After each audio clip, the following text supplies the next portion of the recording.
إن الحمد لله نحمده ونستعينه ونستغفره ونعوذ بالله من شرور أنفسنا ومن سيئات أعمالنا من يهده الله فلا مضل له ومن يضلله فلا هادي له وأشهد أن لا إله إلا الله وحده لا شريك له وأشهد أن محمدا عبده ورسوله يا أيها الذين آمنوا اتقوا الله حق تقاته ولا تموتن إلا وأنتم مسلمون يا أيها الناس اتقوا ربكم الذي خلقكم من نفس واحدة وخلق منها زوجها وبث منهما رجالا كثيرا ونساء واتقوا الله الذي تساءلون به والأرحام إن الله كان عليكم رقيبا يا أيها الذين آمنوا اتقوا الله وقولوا قولا سديدا يصلح لكم أعمالكم ويغفر لكم ذنوبكم ومن يطع الله ورسوله فقد فاز فوزا عظيما أما بعد فإن خير الحديث كتاب الله وخير الهدي هدي محمد صلى الله عليه وسلم وشر الأمور محدثاتها وكل محدثة بدعة وكل بدعة ضلالة وكل ضلالة فی النار۔ محترم بھائیو، اصول حدیث میں ہماری بات چل رہی تھی پچھلے ہفتے ضعیف حدیث کی قسموں میں سے قسم مدرج کے بارے میں، اور یہ بات میں نے آپ سے عرض کی تھی کہ مدرج کبھی سند کے اندر ایسا کسی راوی کو بیچ میں داخل کر دیا گیا ہو جو راوی اس سند سے تعلق نہ رکھتا ہو تو سند کے اندر بھی یہ چیز ہو جاتی ہے، اور کبھی متن کے اندر یہ چیز ہو جاتی ہے۔ زیادہ ہمارا تعلق جو ضعیف حدیثوں کے یعنی مدرج ہونے کا جو مسئلہ ہے وہ متن سے ہی ہوتا ہے کہ متن میں کبھی کوئی ایسا لفظ جو اللہ کے رسول صلی اللہ علیہ وسلم نے نہ بیان کیا ہو اور کسی راوی سے وہ لفظ آ گیا ہو، غلطی سے آ گیا ہو یا جان بوجھ کر کے آ گیا ہو، اسے مدرج کہا جاتا ہے۔ کبھی جان بوجھ کر کے بھی ایسا کرتے تھے، کبھی کسی لفظ کی مزید شرح کرنے کے لیے، اس کو اور واضح کرنے کے لیے، اس کو بالکل لوگوں کے سامنے وہ بات سمجھ میں آ جائے لوگوں کو، اس کے لیے بھی کبھی ایسا کرتے تھے۔ اور کبھی کسی کوئی مسئلہ جو حدیث سے سمجھ میں آ رہا ہے اس کی روشنی میں آگے کوئی بات جو ہے کوئی راوی اس میں بیان کر دیا کرتا تھا، تو بعد میں غلطی سے وہی بات پوری حدیث میں شامل کر کے بیان کر دی جاتی تھی۔ یہ سب مدرج کے بارے میں نے آپ کے سامنے پچھلے ہفتے بات رکھی تھی یا پچھلے ہفتے سے پہلے بات رکھی تھی۔ آج ہم مقلوب کے بارے میں پڑھیں گے۔ ضعیف حدیث کی قسموں میں سے ایک قسم ہے مقلوب۔ مقلوب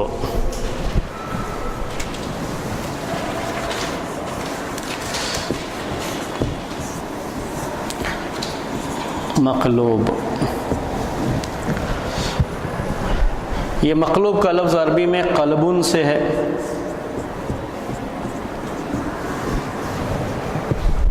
قلب اسی سے مقلوب لیا گیا ہے۔ قلب آپ جانتے ہیں، قلب کسے کہتے ہیں؟ دل کو کہتے ہیں۔ دل کو قلب کیوں کہتے ہیں جانتے ہیں؟ ہاں، اصل میں قلب کے معنی عربی میں پلٹنے کے ہوتے ہیں۔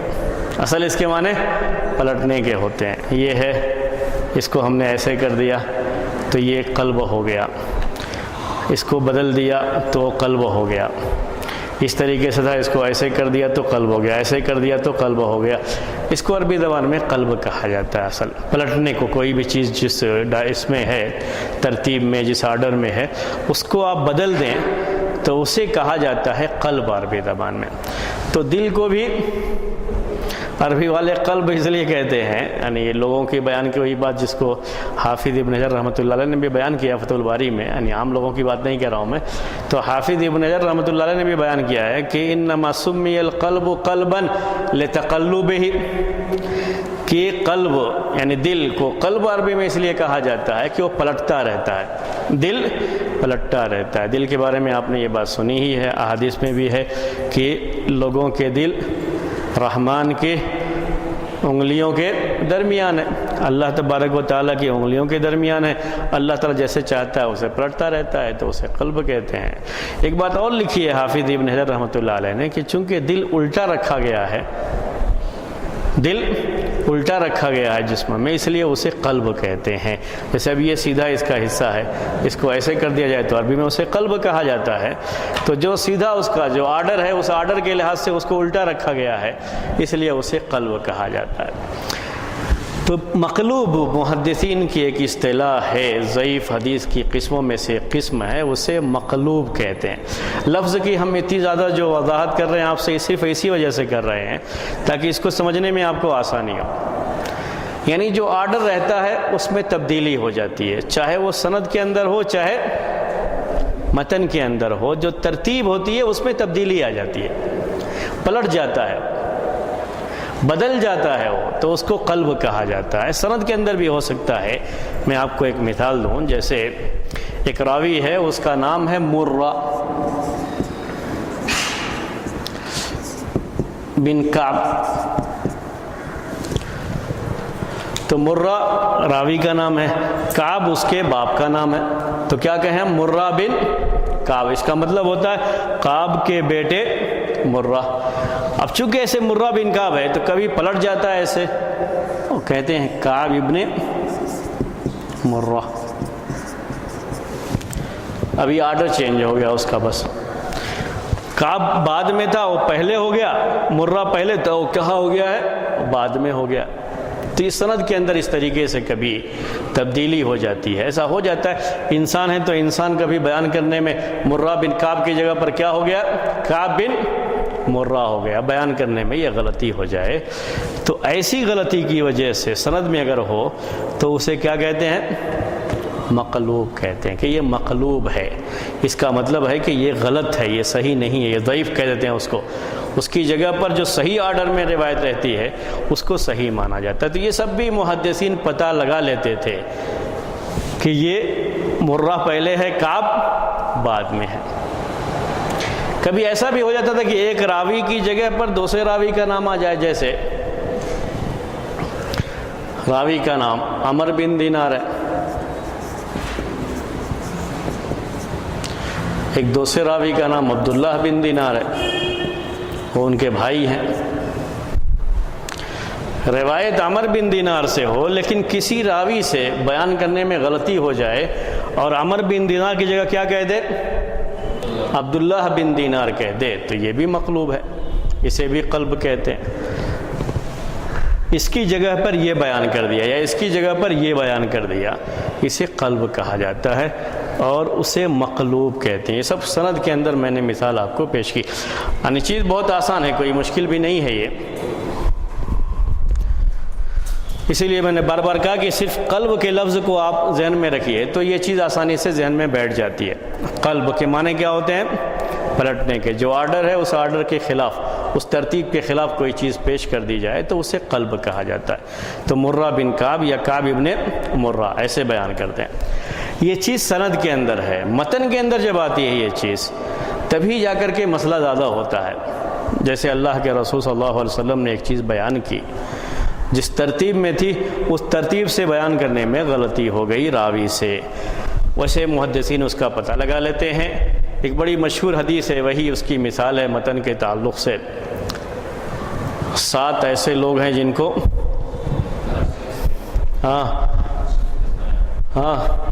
7 لوگوں کو نصیب ہوگا، سبعۃ یظلھم اللہ فی ظلہ یوم لا ظل الا ظلہ۔ 7 قسم کے لوگ ہیں جن کو اللہ تعالیٰ اپنے سائے میں جگہ دے گا جس دن اس کے سائے کے علاوہ کوئی سایہ نہیں ہوگا۔ وہ 7 قسم کے لوگ کون کون ہیں؟ جی، عادل بادشاہ، امام عادل۔ میں یاد بھی دلا دوں آپ کو اور ساتھ میں ہماری مثال بھی ہو جائے گی۔ اور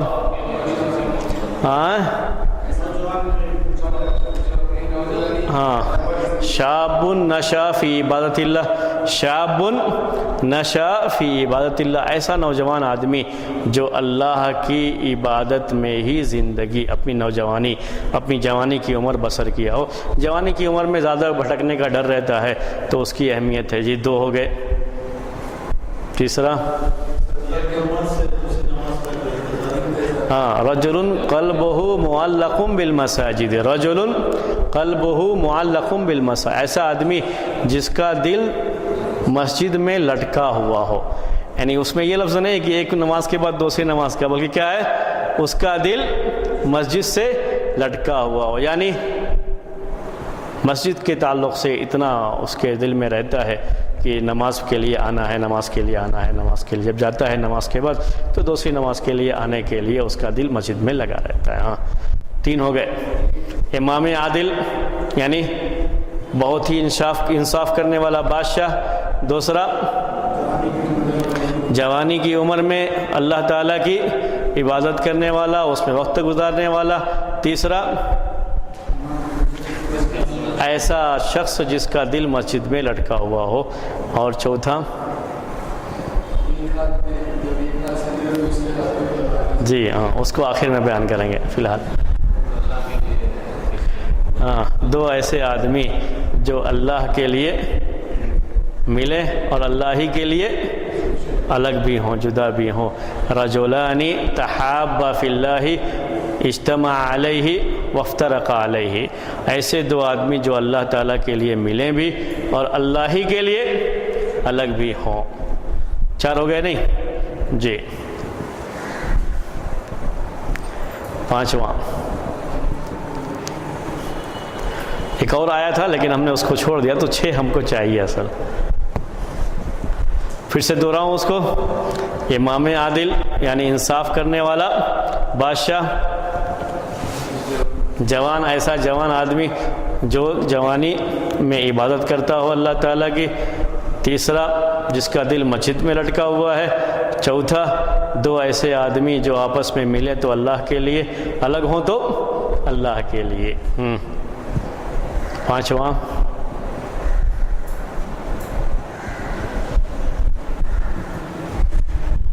دو چاہیے اور بس۔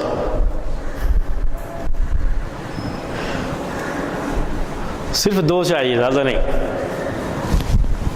اور کیا ہو سکتا ہے؟ رجل دعته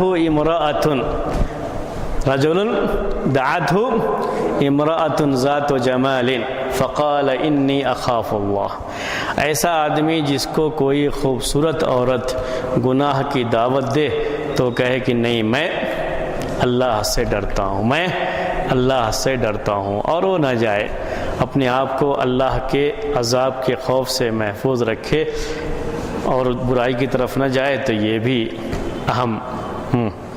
5 ہو گئے، سمجھیے 6 ہو گئے، 1 باقی ہے۔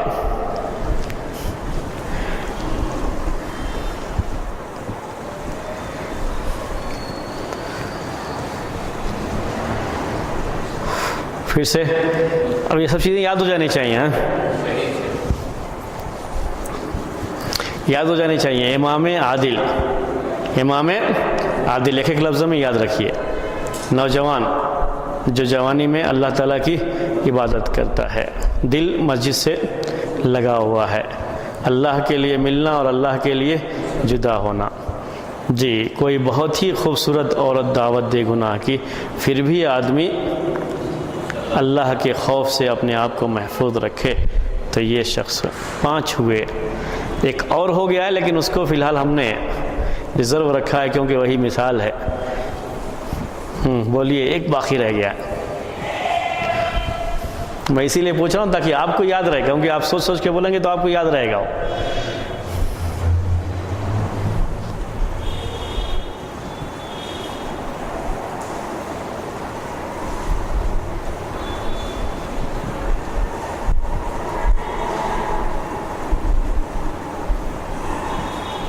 سوچیں گے ابھی؟ چلیے، جو اصل ہم کو پیش کرنا ہے وہ ہم آپ کو پیش کرتے ہیں، پھر آپ سوچتے رہیے گا بعد میں اس کو۔ ہاں جو اس میں سے ایک تھا وہ یہ ہے کہ رجل تصدق بصدقۃ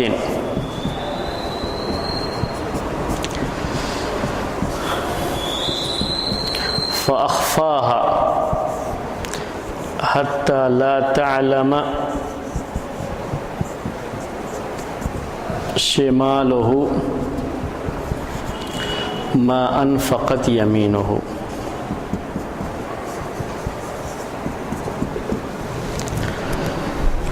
اس کا معنی دیکھیے، ایسا آدمی جو صدقہ کرے تو اس کو اتنا چھپائے کہ اس کے بائیں ہاتھ کو بھی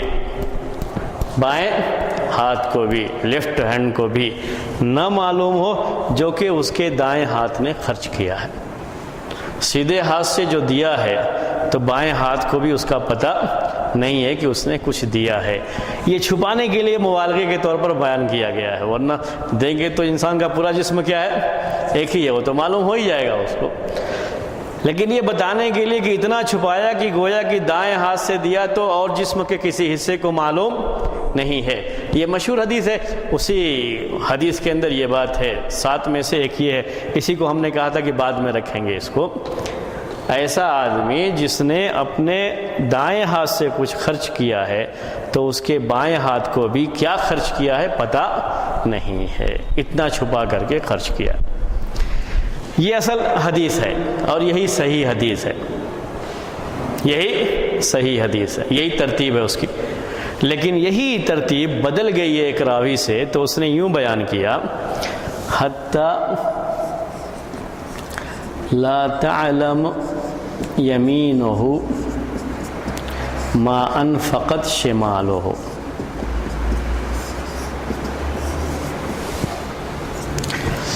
کہاں تبدیلی ہوئی ہے؟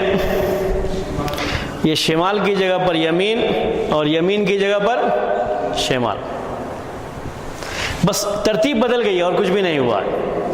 یہاں پر شمال آ گیا اور یہاں پر، یہ تو شمال ہے، یہاں پر یمین آ گیا اور یہاں پر شمال آ گیا، بس اتنا ہی فرق ہوا۔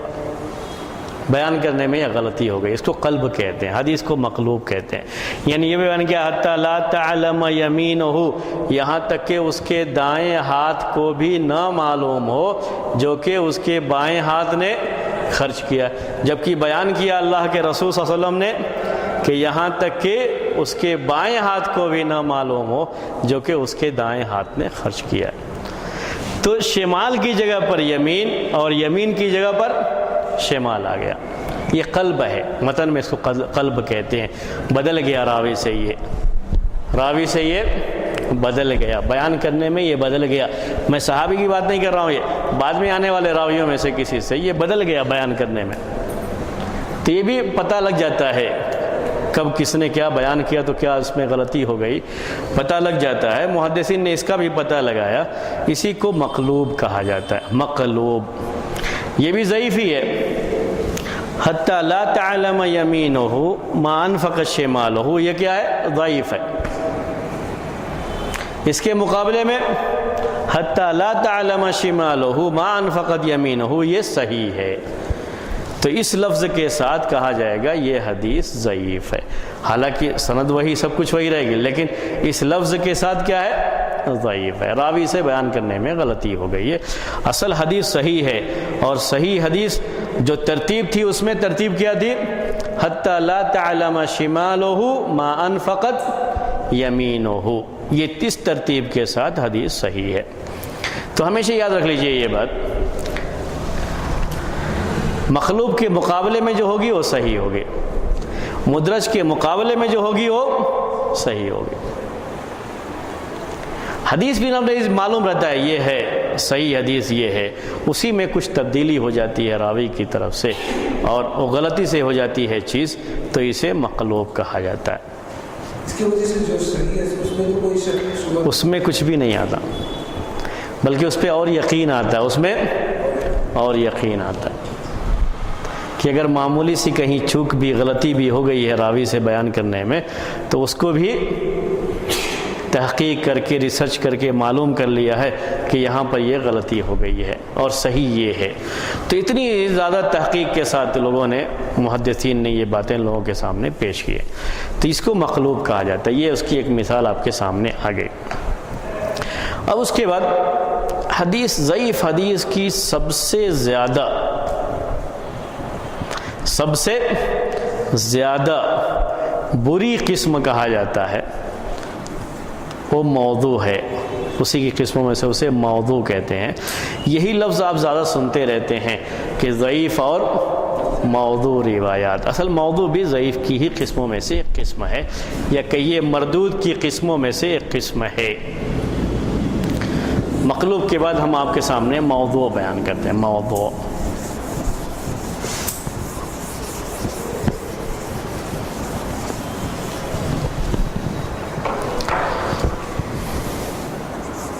یہ اس کا عربی لفظ ہے موضوع. یہ حدیث موضوع ہے. یہ آپ بار بار سنتے رہتے ہیں, اصطلاح آتی رہتی ہے. کسے کہتے ہیں حدیث موضوع, اس کے بارے میں آپ کے سامنے تفصیل آئے گی. اس کو حدیث موضوع ضعیف کی سب سے بری قسم مانی جاتی ہے, سب سے بری قسم. کیونکہ موضوع جب کہا جاتا ہے محدثین کے یہاں تو عام طریقے سے ایسے ہی ہوتا ہے کہ کوئی راوی جان بوجھ کر کے ایسا کرتا ہے. ورنہ جو حدیث ضعیف ہے اس کا بھی معاملہ یہی ہے کہ ہم یہی سمجھتے ہیں کہ یہ بات اللہ کے رسول صلی اللہ علیہ وسلم نے نہیں کہی ہے. موضوع بھی وہی ہے, لیکن جب یہ لفظ استعمال کر لیتے ہیں تو کب استعمال کرتے ہیں؟ جب یہ لگتا ہے کہ راوی نے ایسا لگتا ہے جان بوجھ کر کے کیا ہے, تو کہتے ہیں یہ موضوع ہے. سب سے بری قسم اس کی مانی جاتی ہے موضوع. اور اس کے بارے میں تھوڑی تفصیل, لیکن اس تفصیل سے پہلے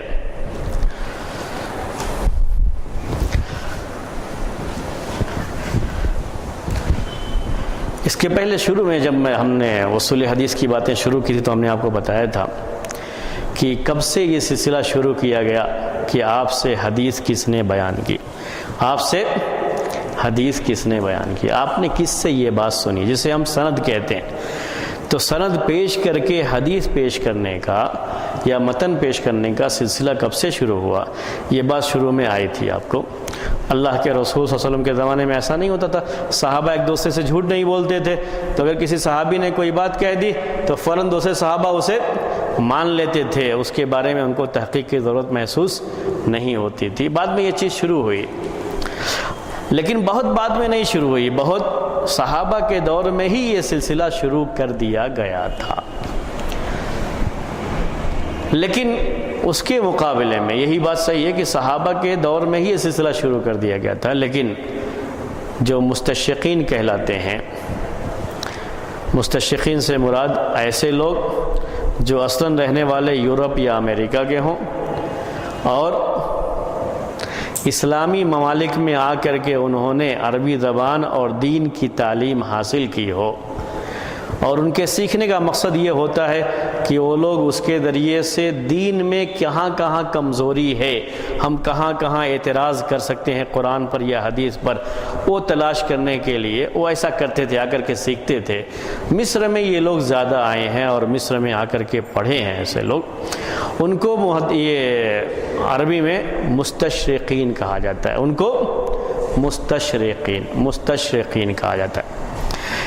یہ لفظ کیسے ہے؟ اصل شرق کہتے ہیں, شرق ایسٹ کو, جیسے ویسٹ کو غرب کہتے ہیں. تو یورپ اور امریکہ کے لوگوں کو کہا جاتا ہے یہ مغرب کے لوگ ہیں, یعنی ویسٹ, وہ جو ڈائریکشن میں آپ جائیں تو ویسٹ. تو اس کے مقابلے میں شرق ہوتا ہے, شرق. تو یہ ایشیا کے پورے علاقے, جسے آپ انگلش میں ایشیا جو ہے لکھتے ہیں, یہ پورے علاقے یہ سب کس میں آتے ہیں؟ شرق میں آتے ہیں, یعنی ایسٹ کہلاتے ہیں.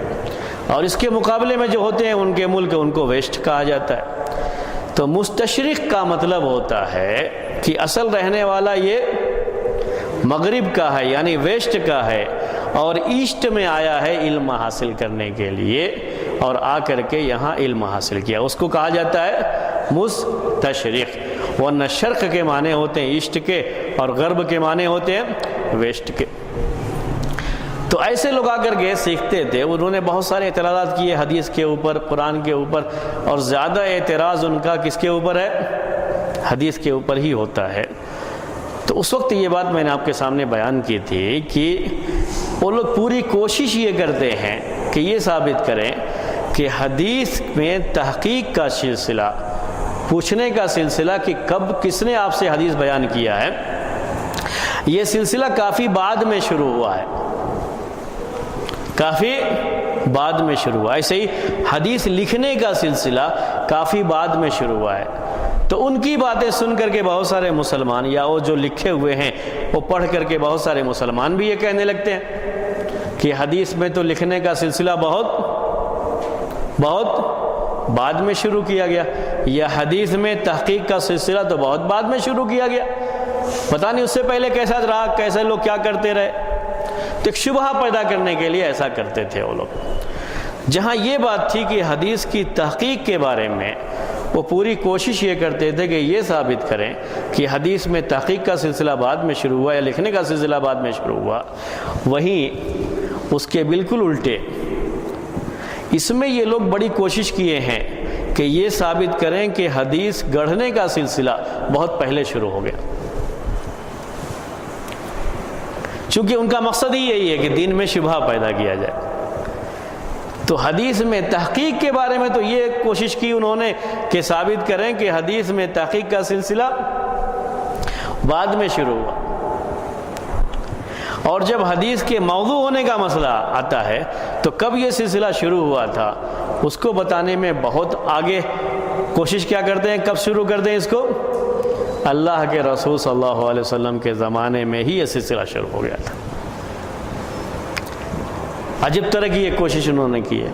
اسی لیے میں پہلے چاہ رہا تھا کہ آپ کے سامنے وہی بات بیان کروں حدیث موضوع کے تعلق سے پیش کرنے سے پہلے، چونکہ یہ باتیں مستشرقین نے بیان کی ہیں۔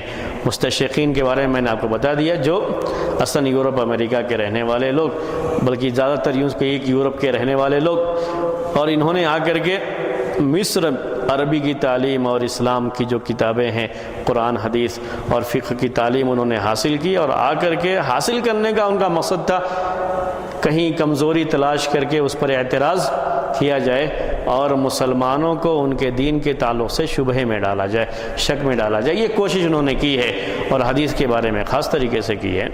تو ان لوگوں کی طرف سے یہ کوشش ہوئی کہ یہ ثابت کریں کہ حدیث وضع کرنے کا یعنی گڑھنے کا، جھوٹی کوئی بات اپنی طرف سے پیش کر کے اس کی نسبت اللہ کے رسول صلی اللہ علیہ وسلم کی طرف کرنے کا یہ سلسلہ شروع ہو گیا تھا اللہ کے رسول صلی اللہ علیہ وسلم کے زمانے میں۔ پوری کوشش اس کے بارے میں کرتے ہیں۔ ایک بڑی مشہور حدیث ہے، وہ حدیث آپ بار بار سنے ہیں، ایک مرتبہ اور میں آپ کو سناتا ہوں، یاد دلاتا ہوں۔ من کذب علی متعمدا فلیتبوأ مقعدہ من النار، کہ جس نے جان بوجھ کر کے مجھ پر جھوٹ گڑھا ہے، جھوٹی بات میری طرف منسوب کی ہے، وہ اپنا ٹھکانہ جہنم بنا لے۔ بار بار آپ سنتے رہیں۔ تو اللہ کے رسول صلی اللہ علیہ وسلم نے یہ بات فرمائی ہے، بڑی مشہور حدیث ہے، بہت سارے صحابہ نے اس کو روایت بھی کیا ہے، اور متواتر حدیث مانی جاتی ہے، متواتر حدیث مانی جاتی ہے۔ تو یہ حدیث من کذب علیہ، اس کے بارے میں لکھتے ہیں یہ لوگ کہ یہ حدیث بتاتی ہے کہ یہ سلسلہ اسی وقت شروع ہو گیا تھا۔ سمجھ رہے ہیں میری بات کو؟ یہ سلسلہ اسی وقت شروع ہو گیا تھا، یعنی کچھ نہ کچھ چیز پیش آئی ہوگی تبھی نا اللہ کے رسول صلی اللہ علیہ وسلم نے یہ بات کہی ہے کہ من کذب علیہ متعمدا فلیتبوأ مقعدہ من النار، کہ جو مجھ پر جھوٹ گڑھے گا وہ اپنا ٹھکانہ جہنم بنا لے۔ ضرور کوئی نہ کوئی بات پیش آئی ہے، اسی وجہ سے یہ بات اللہ کے رسول صلی اللہ علیہ وسلم نے بیان فرمائی تھی۔ کچھ ایسا واقعہ پیش آیا ہوگا، حالانکہ یہ چیز نہیں، اس کی کوئی ضرورت نہیں ہے کہ ایسا کوئی واقعہ پیش آیا ہوگا تبھی یہ بات بیان کی گئی ہے، ورنہ اس بات کو بیان کرنے کی ضرورت کیا تھی؟ نہیں، کسی چیز کبھی ایسا بھی ہوتا ہے کہ کوئی چیز ہو نہ جائے، اس کے لیے پیش بندی کے طور پر تنبیہات کر دی جاتی ہیں۔ آپ کوئی بھی عام آدمی بھی سمجھتا ہے اس بات کو۔ آپ کسی کمپنی میں کام کرنے جائیں، کسی کمپنی میں کام کرنے جائیں، وہاں کمپنی کا جو مالک ہے وہ آپ کے سامنے بیان کرے گا، اگر آپ ایسا کریں گے تو ایسا ہوگا، آپ کو یہ سزا دی جائے گی۔ اس کا مطلب یہ تو نہیں ہوتا کہ پہلے سے یہ چیز ہو گئی تھی اسی لیے اس نے یہ سزا کے طور پر اس کو بیان کیا، نہیں، اس کا اپنا ایک رول ریگولیشن ہے، پہلے سے تنبیہ کرنے کے لیے یہ بات بیان کی گئی ہے۔ کہیں اس کا مطلب یہ نہیں نکلتا ہے کہ یہ بات ہوئی ہوگی اور اس کی وجہ سے یہ بات اللہ کے رسول صلی اللہ علیہ وسلم نے بیان کی، ایسا کچھ نہیں۔ تو میں آپ سے یہ کہہ رہا تھا کہ انہوں نے پوری کوشش یہ کی ہے کہ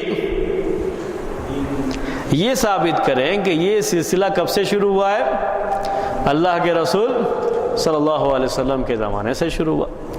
جب وہ لوگ یہ بات کہتے رہے جیسے ابھی میں نے ایک مثال آپ کو پیش کی، اس حدیث کے بارے میں وہ لوگ یہ بات کہتے ہیں، یہ باتیں جب کوئی آدمی بیان کرتا ہے ایسے ہی تو سننے والے کو جب پہلی مرتبہ سنتا ہے، اسے کچھ بھی نہیں معلوم ہے، تو اس کے ذہن میں بھی یہ بات آ سکتی ہے۔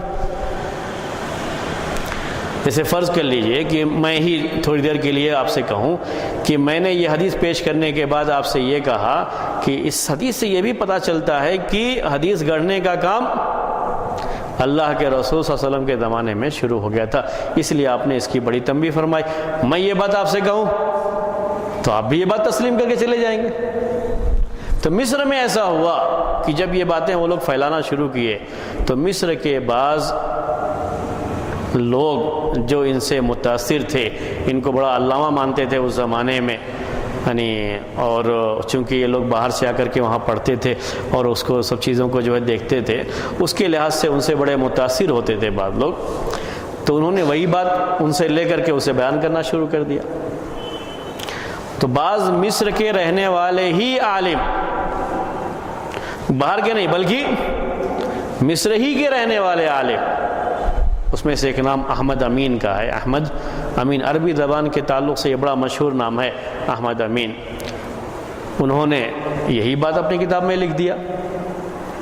اب ایک آدمی مستشق ہے، یعنی باہر سے آ کر کے اس نے دین حاصل کر کے یہ بات بیان کرے گا، وہ تو کوئی بھی سمجھتا ہے کہ یہ ہمارا دشمن ہے اس لیے ایسا لکھ رہا ہے، تو اس سے لوگوں کے بھٹکنے کا، گمراہ ہونے کا، راستے سے ہٹ جانے کا زیادہ ڈر نہیں ہوتا ہے، لیکن ایک اپنا ہی آدمی یہ بات کہنے لگے تو اس میں ڈر زیادہ ہوتا ہے۔ تو یہ پریشانی ہوئی کہ وہاں مصر کے بعض اہل علم نے انہی کی بات لے کر کے اپنی کتابوں میں یہ بات عربی میں لکھ دی، عربی میں لکھی ہوئی یہ باتیں ان کی طرف سے لے کر کے یہ باتیں لکھ دی ہیں۔ تو ایسی کئی کتابیں ہیں جس میں یہ بات لکھی گئی ہے کہ یہ اللہ کے رسول صلی اللہ علیہ وسلم کے زمانے میں اس چیز کو شروع کیا، یعنی یہ جو ہے شروع ہو گیا تھا۔ تو میں نے تنبیہ کرنے کے لیے آپ کے سامنے یہ بات پیش کی ہے، یہ بالکل غلط بات ہے۔ حدیث کے موضوع ہونے کے یا وضع کے تعلق سے، حدیثوں کے گڑھنے کے تعلق سے اگر کوئی بات یہ کس طرح سے کبھی پیش کرے آپ کے سامنے، اور بہت سے عام لوگ بھی کبھی کبھی پیش کر دیتے ہیں اس طرح کی بات، اسی لیے میں اس پر تنبیہ کر رہا ہوں۔ یہ کوئی پیش کرے کہ بھئی حدیثیں تو گڑھنا لوگوں نے شروع کر دیا تھا بہت پہلے ہی، ان کی تحقیق کا معاملہ بہرحال تھوڑا شبہ میں ڈالتا ہے، یہ کرتا ہے، ایسا کبھی کوئی پیش کرے تو یہ بات ذہن میں رکھیے کہ ایسی کوئی بھی بات کن کی طرف سے آئی ہے؟ مستشقین کی طرف سے آئی ہے، اور اس کا کوئی بھی پروف نہیں ہے، یعنی کہیں یہ چیز ثابت نہیں ہے کہ یہ چیز یعنی حدیث گڑھنے کا کوئی معاملہ اللہ کے رسول صلی اللہ علیہ وسلم کے دور میں شروع ہوا ہو، بلکہ صحیح بات یہ ہے کہ پوری خلافت راشدہ میں بھی یہ سلسلہ شروع نہیں ہوا۔ جب صحابہ کرام بڑی تعداد میں تھے تب بھی یہ چیز نہیں ہوئی ہے، بلکہ اس کے بعد میں بھی نہیں ہوا ہے۔ تقریباً 70-80 سال گزرنے کے بعد اللہ کے رسول صلی اللہ علیہ وسلم کی وفات کے یہ سلسلہ شروع ہوا، وہ بھی بہت زیادہ نہیں، بہت تھوڑے، یعنی 1-2 لوگ ایسے ملتے ہیں اس وقت کے جنہوں نے کوشش کیا اللہ کے رسول صلی اللہ علیہ وسلم کی حدیث کے تعلق سے اس میں کچھ جھوٹی بات جو ہے شامل کرنے یا بڑھانے کے تعلق سے، یہ سلسلہ اس کے بعد، وہ بھی بہت کم، زیادہ کم شروع ہوا ہے یہ سلسلہ۔ 100 سال گزرنے کے بعد،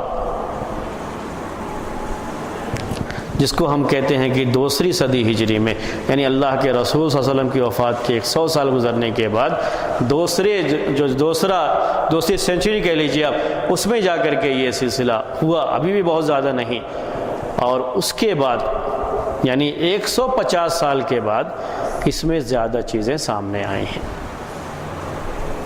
اور جب دوسری سینچری ختم ہو گئی، تیسری سینچری داخل ہوئی تو یہ سلسلہ اور تھوڑا زیادہ بڑھا، اور اسی دور میں محدثین نے حدیثوں کے چھان بین کا اور اس کو پتہ لگانے کا کام بھی بہت زیادہ کیا۔ جب یہ سلسلہ شروع ہوا، جیسے بڑھتا گیا ویسے ہی حدیث میں تحقیق کا کام بھی بڑھتا گیا، ریسرچ کا کام بھی بڑھتا گیا، اور لوگوں نے اس کو چھان بین کر کے الگ الگ بھی کیا کہ کہیں کس نے یہ کہا، کہاں سے یہ بات کہی، کیسے یہ بات آئی، اس کو الگ کرنے کا کام بھی اس زمانے میں بڑی تیزی کے ساتھ کیا گیا ہے۔ تو دونوں چیزیں ہوئی ہیں۔ تو یہ بات صرف یہ بتانے کے لیے کہ یہ سلسلہ اللہ کے رسول صلی اللہ علیہ وسلم کے زمانے میں شروع نہیں ہوا ہے۔ صرف یہ بتانے کے لیے میں نے آپ کو تنبیہ کرنے کے لیے بات کہی، یہاں تک کہ خلافت راشدہ میں بھی کہیں یہ سلسلہ نہیں ہوا ہے، بلکہ اس کے بعد بھی نہیں ہے۔ 60-70 سال کے بعد وہ بھی اکا دکا واقعے تھے، اس کے بعد دوسری سینچری میں تھوڑے بہت واقعات پیش آئے اس طرح کے، اور 150 سال گزرنے کے بعد زیادہ اس میں لوگوں نے حدیثوں کے تعلق سے اس طرح کی چیزیں شروع کی، تو اس وقت خاص طریقے سے محدثین نے اور بعض خلفاء نے بھی، مہدی کا ایک نام ہے، مہدی یہ خلافت عباسیہ میں ایک خلیفہ ہے مہدی، تو اللہ کے رسول صلی اللہ علیہ وسلم کی وفات کے بعد تو خلافت راشدہ ہے جو 40 سال تک چلتی رہی ہے، 30 سال رہی ہے، اور وہ جو ہے اللہ کے رسول صلی اللہ علیہ وسلم کی زندگی کا 10 سال لے لیں گے آپ مدینہ کا، چونکہ ہجرت سے جوڑتے ہیں اس کو، تو وہ 40 سال ہوتا ہے، ہجرت کے لحاظ سے 40 سال ہوتا ہے، تو 30 سال آپ کی وفات کے بعد یہ۔ اس کے بعد بنو امیہ کا دور تھا، خلافت ان کی خلافت تھی، ان کی خلافت میں بھی یہ چیز بہت زیادہ نہیں رہی۔ مہدی کا جب دور آیا خلافت عباسیہ میں، اور یہ خلافت عباسیہ میں تیسرے نمبر کا خلیفہ ہے مہدی، اس دور میں یہ چیز تھوڑی زیادہ ہونے لگی تھی، اور اس دور میں اس کے بارے میں زیادہ کام بھی کیا گیا ہے، ان کو ہر طرح سے اس چیز کو تحقیق کر کے اس کو الگ کیا جائے، اللہ کے رسول صلی اللہ علیہ وسلم کی حدیث کو الگ کیا جائے، یہ کام بھی اس زمانے میں بہت زیادہ کیا گیا، تو دونوں چیزیں رہی ہیں اس دور میں۔ دوسری بات یہ اس سلسلے کی جو ہمیں یاد رکھنے کی ہے موضوع حدیث کے تعلق سے، اللہ کے رسول صلی اللہ علیہ وسلم نے یہ بات تو پیش کر دی تھی، اور سب ہونے کے باوجود بھی بڑی کثیر تعداد میں حدیثیں وضع کی گئی ہیں، اس سے ہم انکار نہیں کرتے۔ یہ انکار کرنا بھی ایسا ہی ہو جائے گا جیسے سورج نکلا ہوا ہے اور ہم کہیں گے رات ہے، چونکہ ایک واقعہ ہے، واقعی معنی میں حدیثیں گڑھی گئی ہیں، تو ہم اس کا انکار بھی نہیں کرتے، بلکہ ہم تو یہ کہتے ہیں کہ حدیثیں گڑھی گئیں، لوگوں نے کوشش کیا ہے اس سلسلے میں کہ حدیث کو مشکوک کر کے اس میں شک پیدا کر کے لوگوں کو دین کے اندر شک پیدا کیا جائے، دین سے دور کیا جائے، لوگوں نے اس سلسلے میں کوشش ضرور کی ہے، لیکن محدثین کو اللہ تبارک و تعالیٰ نے پیدا کر کے حدیث کی حفاظت فرمائی ہے، یہاں تک کہ یہ موضوع حدیثیں الگ کی گئی ہیں۔ آپ جیسے صحیح بخاری پڑھتے ہیں، صحیح بخاری میں آپ کو احادیث کی تعداد 2000 سے زیادہ ملتی ہے، آپ وہ کتابیں پڑھیں گے جو موضوع حدیثوں کے لیے لکھی گئی ہیں، جیسے صحیح بخاری میں صرف صحیح حدیثیں جمع کی گئی ہیں، ویسے ہی ایسی بھی کتابیں ہیں جس میں صرف موضوع حدیثیں جمع کی، یعنی من گھڑت جو ایسے ہی جو ہے جھوٹی نسبت کر دی گئی اللہ کے رسول، اس کو الگ سے جمع کیا گیا۔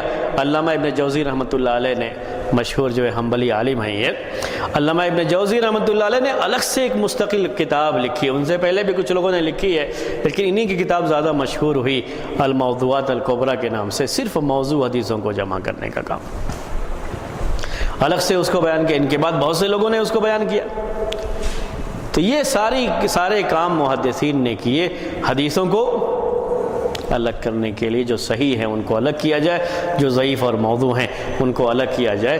امام ابن جوزی رحمۃ اللہ علیہ نے بہت بڑا کام کیا اس سلسلے میں، اس لیے ان کا بڑا نام ہے اس کے تعلق سے۔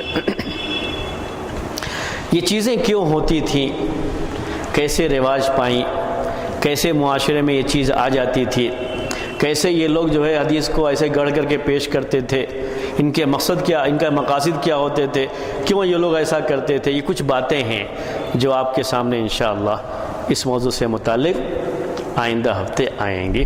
کیوں ایسا کرتے تھے، ایسا کس طریقے سے کیا گیا، کون کون لوگ اس میں شامل رہے ہیں، ایسا نہیں ہے کہ سارے دشمن لوگ ہی اس میں شامل تھے، بہت سے نیک لوگ بھی اس میں شامل رہے، نیک لوگ بھی اس میں شامل رہے ہیں، بات ذہن میں رکھیے گا، نیک لوگ بھی اس میں شامل رہے ہیں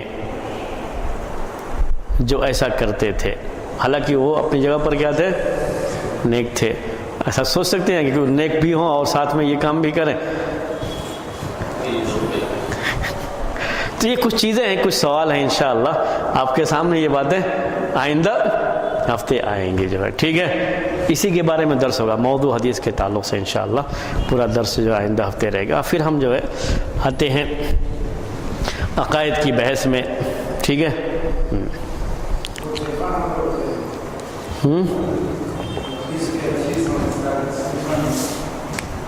کیا کیا؟ ہاں ساتواں کیا ہے بولیے.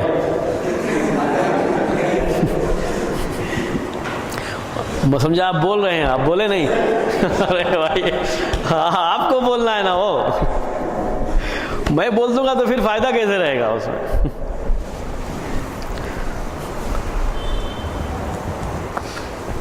اگر نہیں ذہن میں آئے تو پھر حدیث کو دیکھ کر کے، لیکن آپ کو ہی بولنا ہے.